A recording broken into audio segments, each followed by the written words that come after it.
પાછળના કારણો સામે આવ્યા।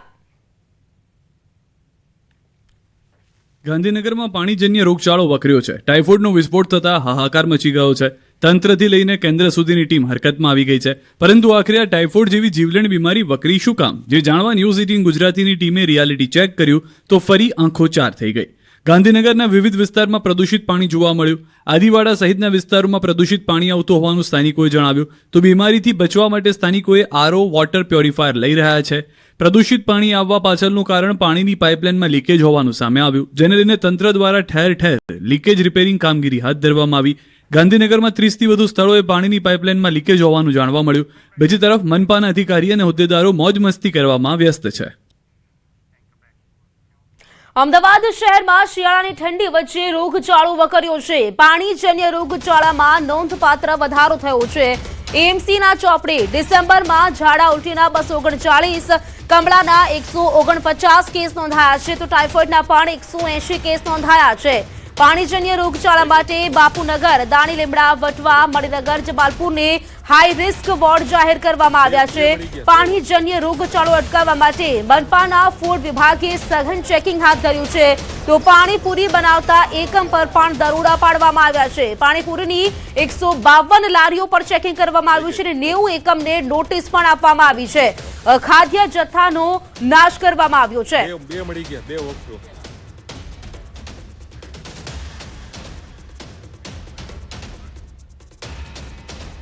પાણીપુરીના એકમ છે, આ તમામ જગ્યાએ પ્રોપર ચેકિંગ થાય તે પ્રકારની કામગીરી હાથ ધરવામાં આવેલી છે।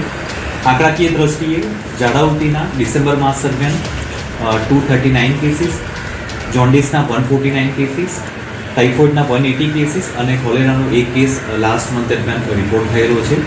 હાલમાં જે વોટરબોર્નના કેસીસ અન્ય જગ્યાએ રિપોર્ટ થયેલા છે, સાથે સાથે પાણીના જગનું જે સપ્લાય થતા હોય છે તેનું, બરફની ફેક્ટરીનું અને અન્ય જે ફૂડ રિલેટેડ એકમ છે, આ તમામનું ચેકિંગ થાય તે પ્રકારની એક સઘન કાર્યવાહી કરવામાં આવશે।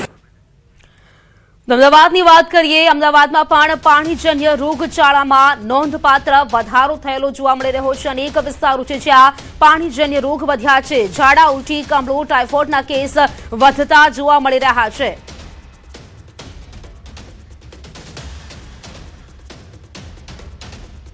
તો આ વિશે વધુ જાણકારી મેળવીશું। મારી સાથે સંવાદદાતા વિભુ પટેલ મારી સાથે જોડાઈ ગયા છે। વિભુ, જે પ્રકારે વાત કરી, અમદાવાદમાં પણ રોગચાળાનો ભરડો જોવા મળ્યો છે।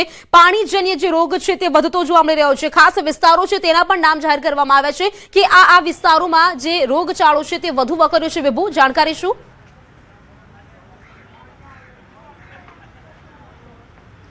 પ્રીતિ, અત્યારે જે રીતે રોગચાળો વધી રહ્યો છે અને ખાસ કરીને બેવડી ઋતુનો પણ અહેસાસ થઈ રહ્યો છે, જેની અસર છે સ્વાસ્થ્ય ઉપર પડી રહી છે।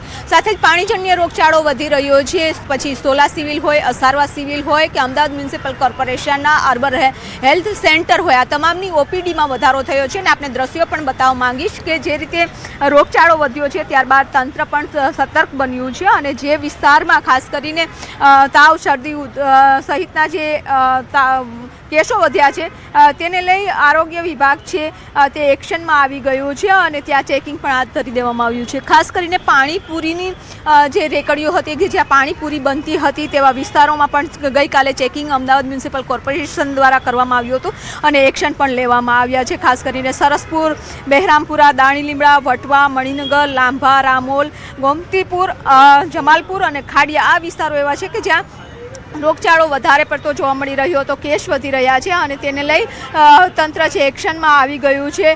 ઝાડા ઉલટીના કેસમાં જો વાત કરીએ તો 239 કેસ નોંધાયા હતા, કમળો છે 149 અને ટાઇફોઇડ 180 કેસ છે તે નોંધાતાની સાથે જ આરોગ્ય તંત્ર છે તે સતર્ક બન્યું છે। તમામ જ હોસ્પિટલો છે તેની ઓપીડીમાં પણ સતત વધારો થઈ રહ્યો છે, ત્યારે લોકોને પણ ડૉક્ટરો દ્વારા અપીલ કરવામાં આવી છે કે બહારનું ખાતા પહેલાં સતર્ક રહે અને ખાસ કરીને જે પાણીપુરી ખાઈ રહ્યા છે તેના માટે જે ગંદકી જોવા મળી હતી તેને લઈ અમદાવાદ મ્યુનિસિપલ કોર્પોરેશન દ્વારા રેકડીઓ પણ બંધ કરાવવામાં આવી હતી। પ્રકારે આપણે જણાવ્યું, અત્યારે તપાસ કરવામાં આવી રહી છે। ફૂડ વિભાગ દ્વારા પણ મનપાની ફૂડ વિભાગ તપાસ કરી રહી છે। કઈ કઈ જગ્યાઓ પર અત્યારે તપાસ કરવામાં આવી રહી છે અને કેવા કેવા પ્રકારના જે સેમ્પલ છે તે લેવામાં આવી રહ્યા છે હાલ?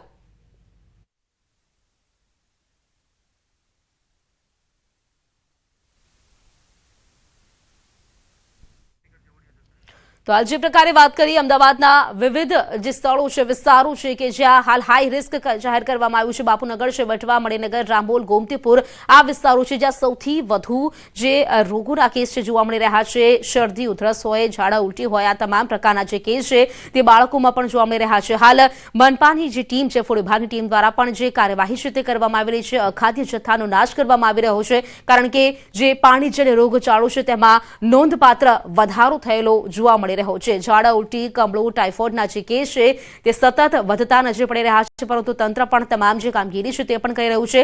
હાલ હોસ્પિટલની ઓપીડીમાં પણ વધારો થયેલો જોવા મળી રહ્યો છે. મારા સંવાદદાતા વિભુ પટેલ જોડાયેલા હતા અને આપે જે પ્રકારે દ્રશ્યો પણ જોયા હતા. હાલ હોસ્પિટલમાં અહીં વાત કરીએ તો અહીં ઓપીડી અને જે પ્રકારે લોકો પણ પહોંચી રહ્યા છે અને આપ જે પ્રકારે જોઈ શકો છો લાઈનો લાગ્યા છે અને અત્યારે જે રીતે વાત કરીએ તો રોગચાળો વકર્યો છે. લગભગ તમામ જે વિસ્તારો છે ત્યાં પણ જે કેસીસ નવા સામે આવી રહ્યા છે. ઝાડા ઉલટી છે, કમળો છે, ટાઇફોઇડના તેના જે કેસ છે તે સામે આવી રહ્યા છે. અલગ અલગ વિસ્તારો છે જેમ છે બાપુનગર છે, વટવા છે, મણિનગર છે, ત્યાં પણ જે પાણીજન્ય રોગચાળો છે તેના કેસ વધુ જોવા મળી રહ્યા છે.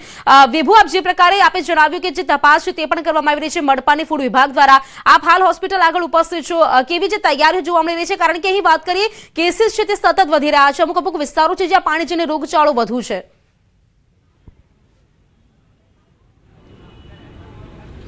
પ્રીતિ, જે રીતે વાત કરી કે અમદાવાદના અલગ અલગ વિસ્તારમાં અમદાવાદ મ્યુનિસિપલ કોર્પોરેશનના આરોગ્ય વિભાગ દ્વારા તપાસ કરવામાં આવી હતી અને ખાસ કરીને દાણી લીમડા, બહેરામપુરા જેવા વિસ્તારો છે કે જ્યાં પાણીપુરી બની રહી હતી અને એનું પાણી છે તે ખૂબ જ ખરાબ હતું. સેમ્પલો લેવામાં આવ્યા છે અને ખાસ કરીને સેમ્પલો લીધા બાદ પણ આરોગ્ય વિભાગ દ્વારા જે લારીઓ છે તેને બંધ કરાવી દેવામાં આવી હતી અને જે જગ્યાએ બની રહી છે ત્યાં પણ ખૂબ જ ગંદકી જોવા મળી હતી, જે આરોગ્ય માટે ખૂબ જ હાનિકારક સાબિત થાય તેમ છે. અને જે રીતે કેસ વધી રહ્યા છે, ગાંધીનગરમાં જે રીતે કેસ વધી રહ્યા છે અને તેને લઈને જ આરોગ્ય વિભાગ દ્વારા જે તપાસ કરી દેવામાં આવી છે. ખાદ્ય પદાર્થો જ્યાં બની રહ્યા છે ત્યાં તપાસ અને ચેકિંગ હાથ ધરવામાં આવ્યું છે અને જો કોઈ પણ વ્યક્તિ છે કે આરોગ્ય સાથે ચેડા કરતું હશે તેમને ઉપર એક્શન લેવામાં આવશે. પરંતુ અત્યારે રોગચાળામાં વાત કરીએ તો ખાસ કરીને તાવ, શરદી, ઉધરસ સહિતને જે કેસોની સંખ્યા છે તેમાં વધી રહ્યા છે. ઓપીડી તમામ હોસ્પિટલોની વધી રહી છે અને બીજી બાજુ બાળકોના કેસમાં પણ વધારો નોંધાઈ રહ્યો છે. એટલે કે લોકોએ સતર્ક રહેવું જોઈએ. બેવડી ઋતુઓ ચાલી રહી છે અને બેવડી ઋતુમાં લોકોએ જે તે વસ્તુ ન ખાવી જોઈએ, ખાસ કરીને ઠંડી વસ્તુ ન ખાવી જોઈએ અને પાણીવાળી જ્યારે પણ વસ્તુ ખાતા હોય છે ત્યાં કેટલી ચોખ્ખાઈ છે તે પણ જોવું જોઈએ. કારણ કે પાણીજન્ય જ્યારે રોગચાળો થતો હોય છે એટલે કમળો છે, ટાઇફોઇડ છે સહિતના કેસોમાં વધી રહ્યા છે ત્યારે આરોગ્ય વિભાગ સતત તપાસ કરી રહ્યું છે અને લોકોને અપીલ પણ કરી રહ્યું છે. બિલકુલ વિભુ, આભાર આપનું જાણકારી આપવા માટે. તો ભાવનગરમાં રહેણાંક મકાનમાં ભીષણ આગ લાગી. તખતેશ્વર વિસ્તારમાં આગની ઘટના બની છે. ઓચિંતા આગની ઘટના બનતા આગની જ્વાળાઓ મોટા પ્રમાણમાં જોવા મળી હતી. તખતેશ્વર વિસ્તારમાં આવેલા મકાનમાં શોર્ટ સર્કિટના કારણે આગ પ્રસરી હોવાની જાણકારી મળી છે. બીજી તરફ ફાયરની ટીમ પણ ઘટના સ્થળ પર પહોંચી અને આગ પર કાબુ મેળવવાના પ્રયાસો શરૂ કર્યા હતા. ભાવનગરમાં રહેણાંક મકાનમાં આગ લાગી હોવાની ઘટના સામે આવી છે. ભાવનગરના તખતેશ્વર વિસ્તારની આ ઘટના છે જેમાં રહેણાંક મકાનમાંથી અચાનક આગની જ્વાળાઓ ફાટી નીકળી હોય તેવા દ્રશ્યો જોવા મળ્યા હતા. જો કે પ્રાથમિક તારણ એવું છે કે કદાચ શોર્ટ સર્કિટના કારણે આગ લાગી હોવી કહી શકાય.